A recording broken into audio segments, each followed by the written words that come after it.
మనకి ఇంకొక బుకింగ్ వచ్చింది 8:52ది 7 మన రిటర్న్ బోయగూడ దగ్గరకు వచ్చింది. ఇది వేసి ఇంటికి వెళ్ళిపోవచ్చు. ఇక మనం పికప్ ఎంత దూరం ఉందంటే 4.7 కిలోమీటర్స్ వచ్చింది మనకి పికప్ డిస్టెన్స్. పోదాం నడవండి. ఇక ఎంటీ ఓడు కంటే పికప్ కొంచెం లాంగ్ ఉన్న తీసుకొని పోవడం బెస్ట్. మనం వచ్చేసినాము పికప్ పాయింట్కి.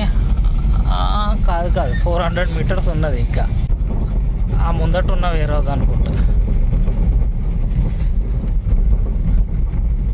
చాలా లోడ్ చేసుకుందాం వెహికల్. ఇది మన లోడ్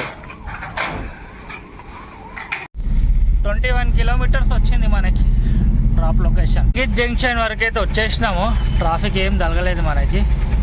ఇంకో 2.4 కిలోమీటర్స్ ఉన్నది డ్రాప్ లొకేషన్. ఇది మన అన్లోడింగ్ పాయింట్. ఇంట్లో ఈ ట్రిప్కి క్లోజ్. ఈ బుకింగ్లో మనకి 690 రూపీస్ మిగిలినది.